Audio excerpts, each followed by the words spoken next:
Hi, everybody. What day? It's Sunday. Sunday night at 8 o'clock. This is Shannon and Eric Miller from Las Vegas. We'll wait a minute for people to come on. I don't know what that's about. It's been a weekend.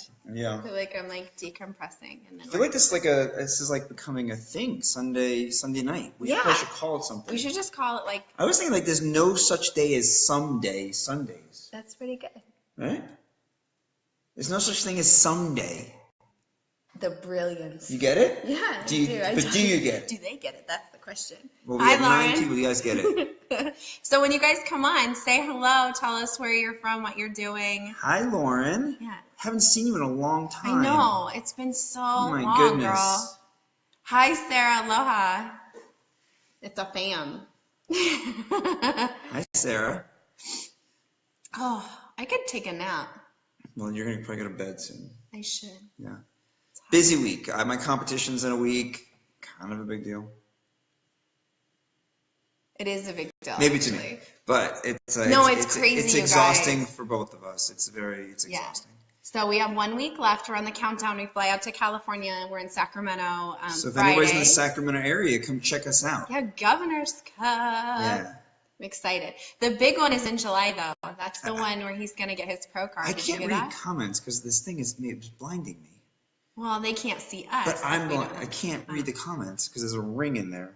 Lauren says, what's it been, 3-4 hours? I know I can see every other word because there's a ring. blocking the rest of it. Lauren and Cody got to witness a cheat meal there. Yep. Eric got to go have a hamburger and French fries. Yeah, everyone had to sit away because there was food flying everywhere. It was like watching. He tried to eat people's hands. Disgusting. It was gross. Disgusting. It was gross. Display. Hey, Jennifer. Yeah. Hey, Jennifer.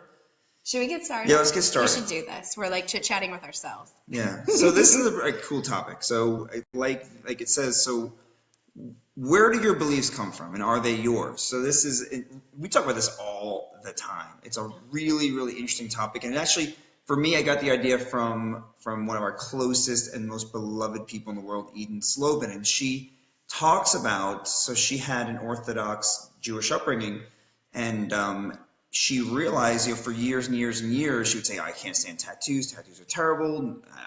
She had this thing with tattoos. Yeah, and what it meant to have them, what that meant about somebody. Right.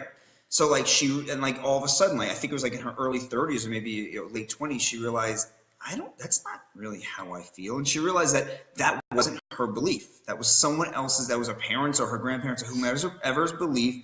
And it kind of was instilled in her, but sometimes we don't realize that these aren't our beliefs, that there's someone else's. So my question tonight is, are your beliefs yours? What you believe about anything, are they yours, or were they put there, and do you need to question them? I think you do. I think everybody should question their beliefs, and I think that that's just a part of growing in general, is you should look into, why do I feel this way? Why do I perceive things this way? Why do I look at other people this way and perceive what they're doing and, certain actions? And, I guess for me, it's been something that's come up quite a bit lately. I've been reading this book, and I know I posted something about it, the four agreements. And one of them is, taking things personally and talking about, the way our words and all of that. But it talks about belief. And your beliefs are fed into you as a child, and so as you grow up, your parents teach you what a good person is supposed to be and how we're supposed to live in society and what we're supposed to do to be successful as adults, and the type of parents we're supposed to be, the type of women that we're supposed to show up to be, and the type of men that we're supposed to be. Right. Society tells us what women are supposed to be and men are supposed to be, and that differs depending on where you live. And so, we really been working on figuring out our beliefs and where they come from. And one thing that I kind of reflected back on is my upbringing, and with my family, and with especially my close immediate family here in Las Vegas, is we I look back on birthdays and I look back on holidays, and we didn't have a lot of family around. And, grandparents didn't really go to birthday parties because that was a kid thing. Grandparents didn't really babysit because, they already had their kids. Their kids are grown. That's not their job. And as I've gotten older as a mom, I look back on those situations and I think that for me, that was really difficult as a child because I didn't understand, why weren't these people here? But then my friends, their families, that they had a different belief system. Their belief system is that the family is a part of those occasions. So it was just a differing way of looking at it. But I, for a long time, believed that that's just the way that it was. That's the way that it was supposed to be. And now as I've gotten older, I've started questioning that and whether or not I think that that's true. And I think, no, I don't agree with it. What's interesting also is like when we ask your mom how it got that way, she kind of just says that's how it is. How it's always So been. that was something that she learned from maybe her grandparents or her parents, and it was just kind of continued. And so my question is, do we want that to continue? Do we want our families to continue with that belief and that tradition? And I say no. Right. So but like, again, I don't know if that's your mom's belief or that was someone else's belief. So that's kind of the question. So whose belief led to this kind of action? So again, you can apply it to anything. And as Shannon mentioned, so our beliefs and what it means to be a man, what it means to be a woman, where roles kind of fall, like all these things. We hear ooh, careful. It's a good thing that wasn't mine. Yeah. But we even look at, talking about young boys. Oh, you need to rough them up, and they need to go be boys. Well, how about we just let them be who they are? Right. Whoever that is, why don't we just let them be who they are? And the same thing for girls. To just let them be who they are. That's okay. We all have that internal. We do have a soul, and we have a purpose, and we're all each individuals, and we are allowed to have our own belief systems. That doesn't make us bad. But we're talking, from an adult perspective, like, as adults, where did our beliefs come from? So one of the things is our belief about money. So like there's something called a financial blueprint, and we all have one. And again, it's one of these things that it's instilled in us. So, sometimes you hear growing up that, rich people are greedy, or money doesn't grow on trees. Right, money doesn't grow on trees, and money's the root of all evil, and there's only a set amount of money, and all the rich people have it. Like whatever whatever was said in your home probably shaped your belief in money. And it's actually, we have one of our favorite books called The Secrets of the Millionaire Mind, talks about our financial blueprint. Yeah, it blew my mind the first time. It's absolutely phenomenal book, but it's one of these things, again, whose belief about money is this? Because we probably carry our parents' belief, who probably carry their grandparents' belief. So we want, we kind of want people to really think about it. Whose belief do you carry? When you think about money, when you think about anything, you think about jobs and working and family and really anything, relationships, with your spouse, where do your beliefs come from? Because chances are they're not, you didn't come up with them, chances are. They were instilled in you. Right. And is it time to question them? Because do they reflect really what you want? Right, because there can be a reality that there's an abundance of money, that you are worthy of more than what's happening right now, and there is no limit for you. The only limit you have is where you set yourself.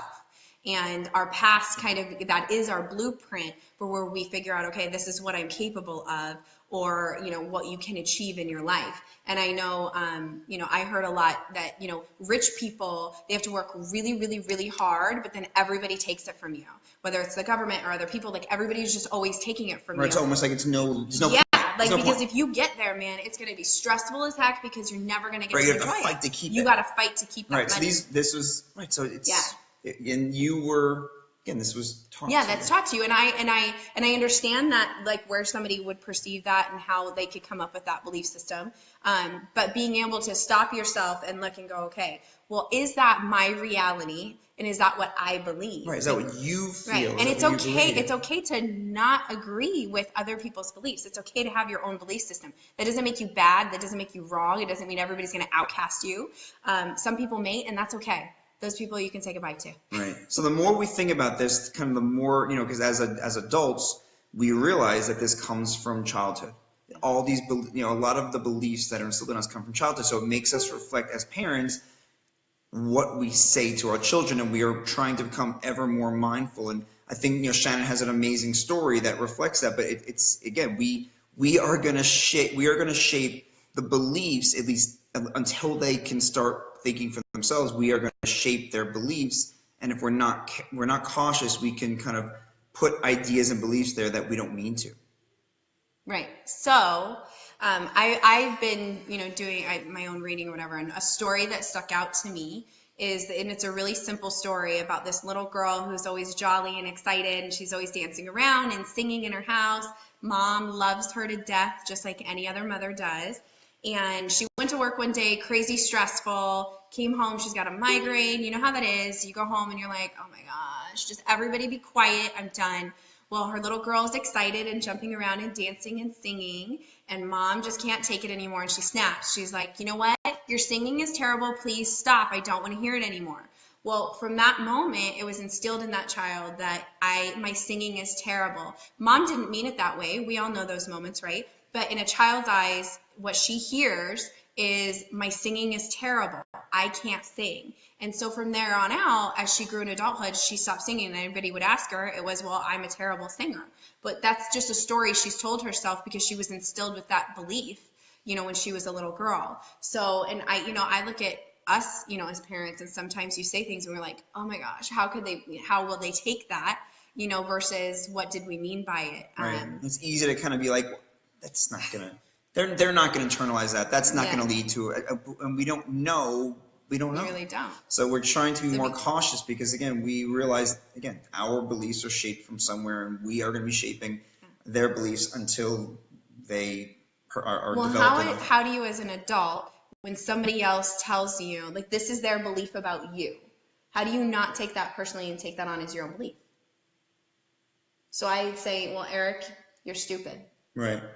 I would probably say that's accurate. Well, yeah, and that's what happens is somebody walks up and, or you get into something with a family member and you have a moment and they say something negative about you and you internalize it. Right, or like your boss. Your boss comes in and criticizes your work. Right. And again, that forms maybe a belief about yourself. So right, because you acknowledge it and you take it in as your own and it creates your own belief, and then it breaks you down just a little bit more.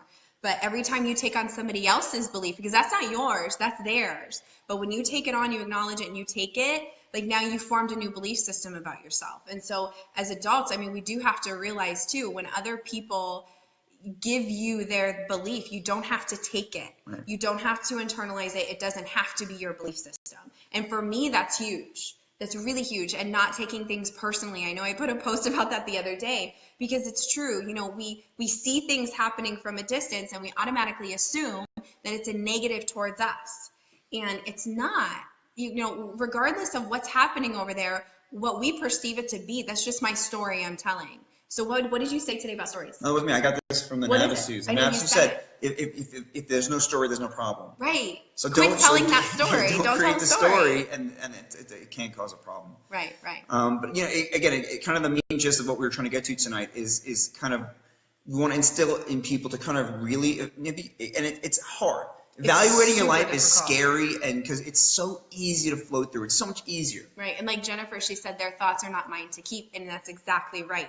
Their belief system is theirs. It doesn't have to be yours to internalize and take on. Right. Which that can be very difficult when it's like family, close friends, especially family. I think that's really difficult to kind of break away from their belief systems, because you almost feel like you're doing something wrong, but you're not. You've just been told that for years, that these are the laws, these are the rules, and if you don't follow them, then there's consequences to that. But it's not true. It's all just a made up. And I don't even know. I'm not sure I know the answer to this. And maybe Zach Slocum could give us an answer. But how do you differentiate between your actual deep rooted beliefs and a belief that was put there? So how do you know the difference? Again, you were a child and somehow this belief was set in you. How do you know the difference between how you really feel and what you really want and what your belief really is, or a belief that was instilled in you? Like, how do you differentiate that? The only thing that comes to my mind is if you're coming up with it and it's coming up as something that's a question, then it's a question. But I guess if it doesn't feel good, doesn't feel right, it's not. It's probably not right. But yeah, but that's important. But it's most people don't delve into this, and they will go through life. I don't mean your mom, and just say this is kind of how it is, and not question why is this. And again, if you watch, this is no disrespect at all. This is just for example purposes. But stop it. But when you say this is just how things are, again, that to not question that, well, how do I want this to be? Right. That's it. Like, well, this is just how things are. Well, no, it's not. This is what you've decided that it is. Right. And I'm not talking about that situation. I'm talking about in general. Yeah, in general. This is what you've decided that it is. If you didn't want it, you can absolutely change it, but you have to believe that there's a different way, that there are different rules, and that you can have different beliefs. Right. I know I struggled with that for years. I lived in this world of always trying to appease everybody and always feeling like I was never, ever, ever, ever, ever good enough. I can never be enough. I heard it over and over and over in my head. I am not enough. It's never enough. And so I tortured myself over it. And I was my own like worst enemy because I was always trying to gain acceptance based on other people's beliefs. And being free of that is amazing. Yeah. It's amazing. Well, and also you mentioned kind of in this, I don't know if this is controversial, shouldn't I bring it up? But there's a different, even a difference in mentality from East Coast, West Coast. Oh, yeah. Living. So where I'm from New York. Again, this is a belief and kind of I don't know where it stems from, but basically you go to school and almost everyone goes to college. It's just you're told you're going to college, you're going to college, you're going to college. I don't even realize, again, it was never even a thought that was what was instilled in me. That's what I was doing. But Shannon had a very different experience, and it was a different environment and a different belief system. And it's, again, well, because I look at even not just me, but like our community and the people that I kind of grew up with and where they're at now and where they're at when they're 18 and 21 and 25. And I remember saying this, is you have a family young. You start a family young so that you're young with your kids and you can play with them and run with them and you grow together. And then when they're older, you can enjoy their adulthood and you still have yours left. And for me personally, there wasn't a push for college. That wasn't a huge push for me.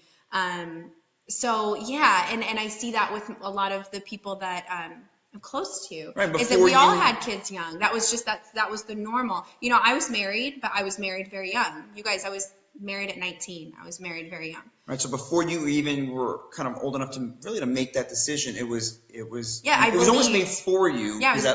I believe that that's what you do. Right. That you get married young and you have your family, that's what you do. But that may or may not be your belief. It wasn't. That's not. Right. Yeah, just so you know, it's not now. Then it was a belief that I had from other people, but I don't agree with that. I think I was a child. Right. Not that I would ever take any of it back, clearly, but. So I'm encouraging everyone. So just take a look at your belief about money, your belief about family, your belief about relationships, and just sit and think. What was I taught, and do I believe that? Maybe it does. Maybe it is in alignment, but maybe it's not. So whose beliefs are you carrying? They should be your own. Well, and Earl says, okay, guys, we all need to go on journeys to find where we belong and fit in. And I think fit in, take that out. Belong, take that out.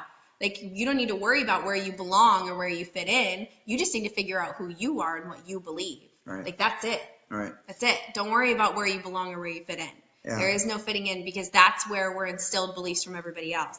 We're fitting into society's belief. We're fitting into our family's beliefs. What is your belief system? What do you truly want? Again, most people are too afraid to do this. Yeah, because it's really actually very difficult. Right. Who is it? I think it's Bob Proctor who says about like most people would rather die than to think. Right. And to self-analyze is scary. To self-analyze is a scary thing, but it's, again, this is development. This is what life's about. This is about progress, about growth. If we're not doing this, we're not growing. And if we're not growing, what are we doing? Well, and I think too, like, it's not this portion isn't just about working on yourself, which is really scary because you see the things that you've done and that you want to change.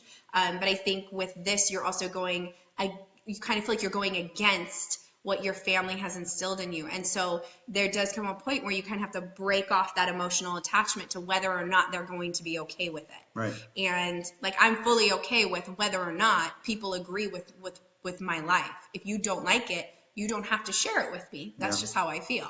So it's also interesting too, because if you carry beliefs that aren't yours, guess where they're going to go? To all you parents out there, they're going to go to your children. Yeah. So if you have a belief, if you have a tradition in your family and your belief system, you're going to pass that along. So is it something you want to pass? Is it something you want to pass? Are your beliefs something you're proud to pass? If not, maybe they need to be changed. Right. Yeah. That's it. Yeah, so I mean, really interesting topic. Yeah. It's like one of those, like, it's a pretty deep topic, you know, really Yeah. thinking about, because a lot of us take kind of for granted, and we're on we're in this autopilot mode where we just, I feel like a lot of people live their entire lives on autopilot, but I do feel like we are in a time where a lot of people are starting to wake up a little bit, and they're starting to really analyze what we have done with our world and our society and our beliefs, and what do we really want out of this life. And it's really amazing watching a lot of people really develop themselves and be okay with saying, you know what, I have some things I need to work Yeah. on, and bettering themselves. what's amazing too, because I was talking to someone recently, and they were mentioning how they would love to surround themselves with people who are trying to really improve and personally develop. And what we're so grateful for is the community that we've kind of have adopted us, and we've adopted them. Because it's like hundreds of thousands of people who are just personally developing themselves and just trying to better their lives and better their family.